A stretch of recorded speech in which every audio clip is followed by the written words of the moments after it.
Bonjour à tous et bienvenue pour ce 11e podcast du forum 24 secondes et notre 4e podcast sur nos previews de playoffs. Après avoir fait Denver-Portland, Bucks Heat et Knicks Hawks, on continue avec la série qui va opposer les Los Angeles Clippers aux Dallas Mavericks. Dallas qui a terminé la saison au 5e seed avec un bilan de 42 victoires pour 30 défaites et des Clippers qui sont terminés juste devant, 4e, avec un bilan par contre de 47 victoires pour 25 défaites. Pour ceux qui auront suivi, c'est exactement le même bilan que Denver et Portland qui sont en 3 versus 6. Il y a eu beaucoup de tie-breakers sur la fin de saison, avec notamment des splendides matchs ayant vu les Clippers jouer avec l'équipe de G-League contre Houston, mais ce n'est pas le propos d'aujourd'hui.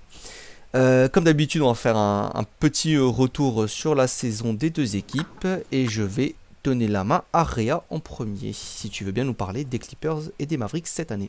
Alors les Mavericks, très très bon début de saison, hein. Si on prend le classement à l'envers. C'était un point, moi, à un moment, je me suis demandé même s'ils allaient accrocher le play-in. Puis ils se sont remis un petit peu à l'endroit, ils ont fini très très fort. Après, voilà, ça reste les Mavs, c'est beaucoup de joueurs de devoir, avec Doncic, qui est magnifique, hein, comme d'habitude. Même si lui aussi a eu un début de saison bien bien crado. Avec Porzingis qui est blessé un match sur deux, et Hardaway qui est branché au cerveau un match sur deux. Donc ça peut être très très fort, hein, comme passer à côté. Ça me fait un peu penser à Portland, tiens, là-dessus. Du côté des Clippers, le talent est beaucoup mieux réparti. Mais ça m'a pas fait une impression folle. Parce que je veux pas. En certes, je vais un peu de mieux par rapport à l'an dernier dans le jeu. Mais au moins jusqu'à l'arrivée de Rondo, dès que c'est un petit peu dur, c'est à toi, à moi entre Kawhi et Paul George, qui oubliaient qu'ils n'étaient pas meneurs et ça perdait connement. Donc voilà, deux bonnes équipes en régulière quand même, mais qui sont pas là où on les a pas spécialement là où on les attendait. Enfin, surtout les Clippers qu'on attendait plus haut. Dallas, on les attendait à peu près là, mais avec une saison un peu moins chaotique. Je suis pas spécialement d'accord pour les Clippers. Ils finissent en 47 wins. En vrai, en jouant à fond, ils seraient allés à quoi 50 wins, mais pour eux, c'est pas forcément un objectif d'avoir le top bilan de la ligue. Ils sont stack, franchement. C'est Kawhi qui a été reposé toute la saison. Il arrive pour être prêt. C'est la saison régulière importe peu dans son cas. Et ils ont des petites arrivées en cours de saison qui vont faire du bien à mon avis. Donc Rondo, on verra s'il arrive à se mettre dedans. Même un DeMarcus qui peut toujours être utile pour débloquer un match. Ensuite, côté Mavs, j'ai un problème avec cette équipe. C'est surtout Porzingis qui m'énerve. Je sais pas ce qu'il attend pour se mettre dedans. C'est par rapport à ce qu'on a pu voir à l'époque de sa deuxième saison, je crois, au Knicks. On croyait qu'il allait vraiment marcher sur la ligue. Et puis là, quelques années après, on attend toujours qu'il marche sur la ligue. Donc on va voir si au moins en lieutenant, il va répondre aux attentes. Mais pour moi, c'est une déception quand même. Ouais, je suis plutôt d'accord. Euh, pour les Clippers, déjà pour commencer, c'est une équipe qui m'a plutôt agréablement surpris dans le contenu, plus que dans le bilan qui est somme toute dans ce qui était attendu. Donc très bonne saison de Kawhi, mais ça c'était pas vraiment une surprise. Par contre, Paul George qui se relance très bien, ça l'est déjà plus. Batum, ça sort d'un autre monde sa saison par rapport à la médiocrité à laquelle nous avait habitués. En revanche, bon, j'ai toujours ma rengaine de la création qu'il manque indubitablement, même si Rondo est venu combler, enfin essayer de combler en tout cas ce manque. Ça reste très faible pour un candidat au titre, assumé, mais je ne suis plus sûr que ça soit rédhibitoire en revanche. Côté Dallas, saison qui a d'abord été très décevante, un peu à l'image de Washington à l'Est, mais qui a fini relativement bien, voire bien tout simplement, avec un excellent Doncic qui a progressé par rapport à l'an dernier, et un Finney Smith aussi d'ailleurs, qui a fait une très bonne saison, 40% à 3 points, sa défense habituelle, Hardaway qui score toujours, mais la baisse de niveau globalement de cette attaque qui était la meilleure de la ligue l'an passé, et une défense qui n'a pas sensiblement progressé en fait. Donc je suis un peu sur ma faim au niveau de cette équipe, et j'apprécie pas vraiment la manière avec laquelle elle est construite. Je pense qu'il y a pas grand monde qui apprécie vraiment la manière que elle a été construite. Autant, alors déjà je me souviens qu'au trade de Porzingis, en tout cas sur le forum par exemple, on était un peu divisés. Il y avait ceux qui étaient qui adoraient, ça y est, c'est le duo qui va rouler sur la NBA dans 5 ans. Et d'autres plus sceptiques qui n'y croyaient pas trop, la gestion du cap dans tout ça, parce qu'ils prenaient le contrat d'Hardaway qui était immense, hein, qui expire en cette année mais qui est immense. Et Porzingis qui allait manger un méga max, enfin quasi sûr au moment du trade. Et aujourd'hui, je pense que ça s'est un peu tassé sur le fait que ouais, cette équipe elle est pas très bien construite et j'ai l'impression que les gens s'en rendent un peu plus compte, notamment parce que comme tu le précises Doc, ben pareil, Porzingis on reste un peu sur notre faim. Et outre son niveau de jeu qui peut être insupportable quand tu le vois jouer qu'à l'extérieur contre genre les Warriors qui avait personne à l'intérieur, même pas Draymond Green, tu te dis putain mec, franchement tu fais 2m20, le meilleur défenseur en face de toi il fait 2 mètres à peine, putain pilonne à l'intérieur quoi, sérieux. Sans, il est désespérant hein, à prendre 8 shoots à 3 points par match contre des équipes qui ont pas de raquettes. Et puis putain il est incapable de rester en bonne santé quoi. Il a encore loupé la moitié de la saison quasiment. Au bout d'un moment, pour un lieutenant, enfin pour au moins faire un calibre lieutenant, il va falloir jouer. Surtout que cette série, voilà, c'est une revanche de l'an passé, où les Clippers ont failli vaciller contre les Mavericks, et ça s'est joué à quoi? Ben probablement à un Porzingis près, parce que un Porzingis en bonne santé, ben peut-être que la série a basculé du côté de Dallas. Alors est-ce que les équipes, est-ce qu'on va revoir la même série que l'an passé? J'en suis pas sûr, parce que moi aussi je trouve que les Clippers ont été meilleur dans le contenu cette année. C'était moins entre guillemets chiant, c'était moins stéréotypé à regarder, ça tournait plus la balle. Ça c'est le génial Tyronn Lue à la baguette, je reconnais. Une meilleure équipe, puis Rondo pour les playoffs. J'ai beau douter de son niveau de tous les ans, le problème c'est que tous les ans en playoff il montre que il est toujours là le garçon, donc j'ai pas envie de le compter comme out pour cette année. Et voilà, les Clippers, un bilan, je pense, auquel on pouvait s'attendre parce que voilà, on savait que Kawhi allait être reposé. Paul George a loupé pas mal de matchs aussi, je crois. De toute façon, il loupe tous les deux 20 matchs, je crois. Donc, plutôt un bon bilan, on va dire, compte tenu de ça. Et la bonne saison de Morris, quand même, je trouve, à préciser. On va en profiter du coup pour rentrer direct dans l'art de la série. Est-ce que Doncic va refaire des miracles comme l'an passé? Est-ce que vous y croyez? Il n'a pas le choix. Il n'a pas le choix. Si Dallas veut avoir la moindre chance, il faut encore que ce soit que Doncic mette sa cape de Superman. Même si il suffira pas. Mais oui, je pense c'est sûr qu'on aura un Doncic ce gars-là. Et moi, j'ai pas trop de doute sur le fait qu'il va noircir la feuille. Après, quelle efficacité, ça reste encore à déterminer. Mais je pense que ça va quand même être compliqué. Rien qu'en saison régulière, après là j'ai pas les box scores sous les yeux, mais je me souviens de défaites face aux Kings, défaites face à Minnesota quand ils ont fait plusieurs wins de suite, des trucs comme ça. T'as pas le droit de perdre en fait quand tu veux jouer en playoff face à ce genre d'équipe. Contre les Kings, ils ont carrément pas pris un sweep. Possible, je me souviens de 2 défaites en fin de saison. Mais attends, je peux aller checker. Si t'as un truc à dire, pas pendant ce temps. Ouais, moi, Doncic, je le vois bien faire une grosse série. D'abord parce il a affaire aux 2 défenseurs qui sont sûrement dans les plus surcotés de 2021. Hein. Avec Kawhi, qu'on prend toujours pour Pippen alors qu'il défend de manière alternative depuis quelques années. Et puis Paul George qui, lui, en revanche, s'il a toujours été surcoté en défense, ça c'est assez fort. Normalement, c'est de la réputation et ça perdure. Mais lui, même en termes de réputation, il n'y a pas d'explication. Je ne l'explique pas personnellement. Mais plus sérieusement, en termes de qualité intrinsèque, il a largement de quoi disséquer la défense des Clippers, qui est très décevante au vu du matos disponible, qui aurait de quoi être une très bonne défense, et qui est une défense bonne sans plus. Et du coup, pense que si en revanche, Kawhi réussit à être focus et à obtenir un peu de résistance à Luka Doncic, ça peut être évidemment très compliqué tout de suite du côté des Mavs qui ont aucun second créateur, ne serait-ce que décent. Oh, Jalen Brunson n'est pas trop mauvais, mais c'est un peu peut-être un peu limité en second ball handler.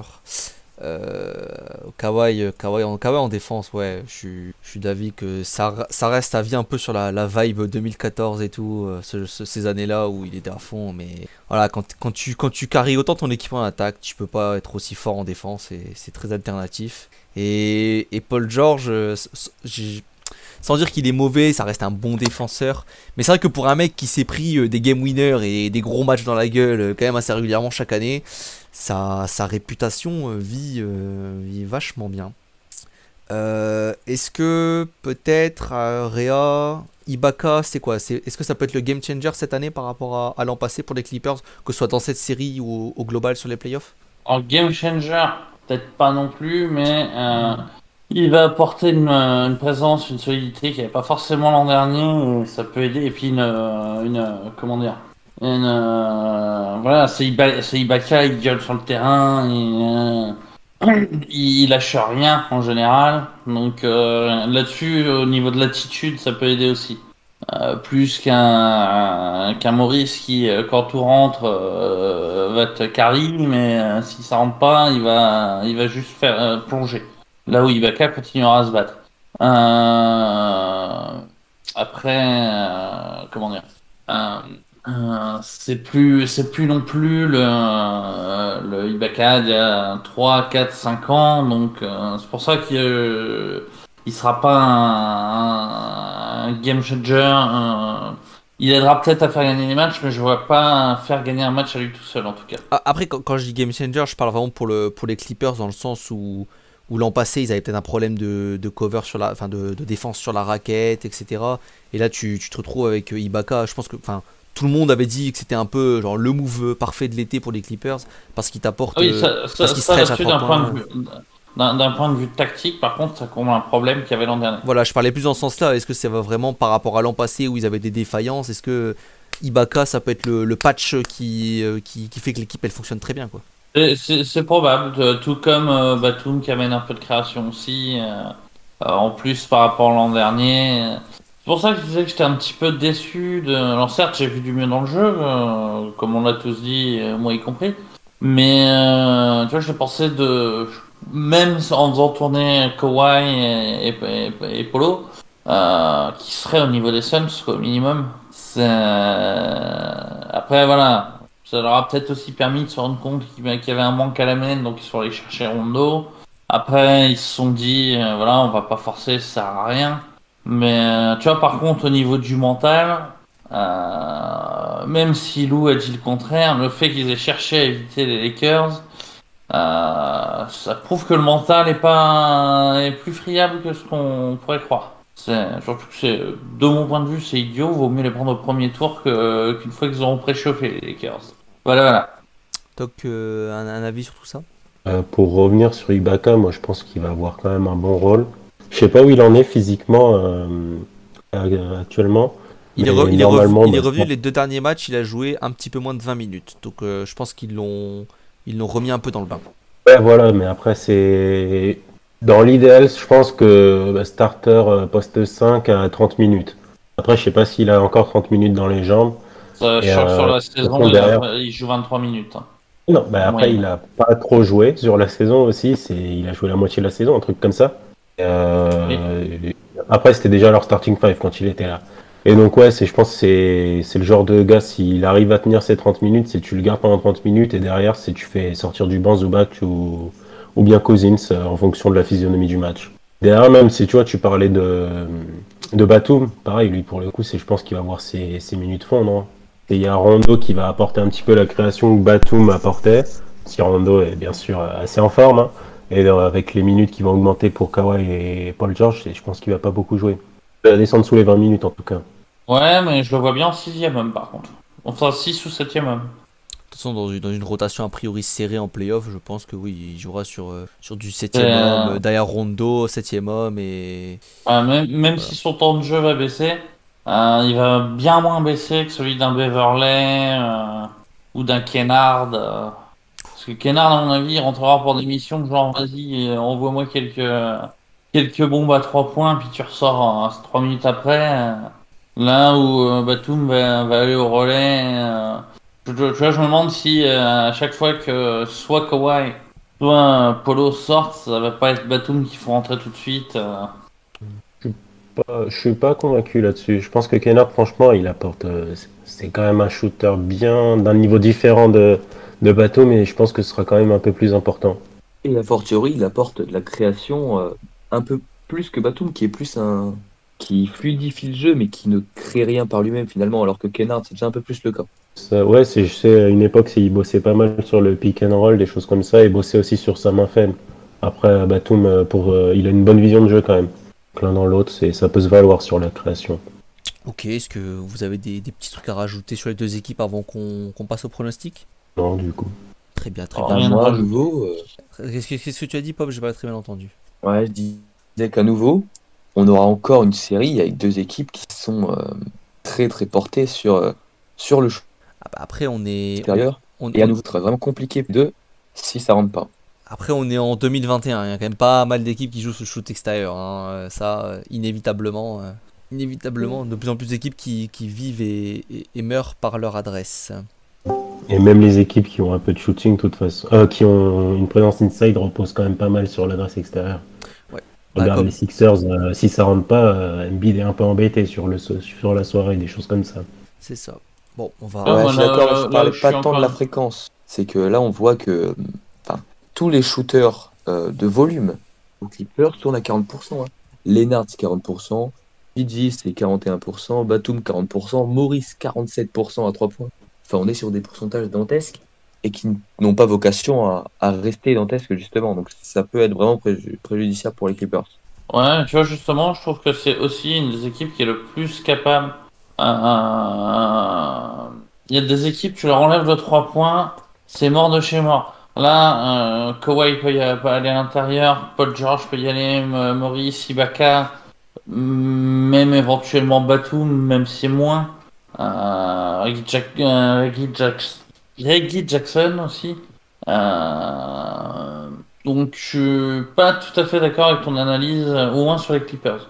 Puis Par on contre, je suis oublie tout à aussi, fait d'accord avec avec Dallas. Hein. Dallas, quand ça rentre pas, ça prend un blowout et puis merci, au revoir et à demain. et puis là-dessus, si on oublie aussi qu'ils sont allés chercher Cousins aussi pour avoir une présence au moins pour 10 minutes dans le match s'il y a besoin.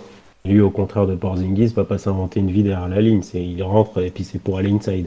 Oui. Je pense que c'est compliqué pour Cousins d'exister en playoff parce que dès qu'il y a un pick and roll, à fortiori dans une équipe où il y a Doncic en 9 sur un pick and roll qui est quand même très dangereux, c'est compliqué à mon sens pour Cousins d'exister parce qu'il est vraiment ciblé à chaque possession de pick and roll et vraiment c'est un point mort défensif considérable pour un apport offensif qui est pas suffisant pour compenser ça. Ouais, il avait été pas mal ciblé quand il était avec les Warriors. Il l'avait vite sorti de la rotation parce que c'est un calvaire défensivement. Chaque pick and roll, déjà que ça n'a jamais été un grand défenseur avant ses blessures, mais il avait au moins ses qualités physiques pour compenser. Mais là, avec tout ce qu'il a pris dans les jambes et le physique qui a bien chuté, ouais, sur pick and roll, ça fait très mal. Hein.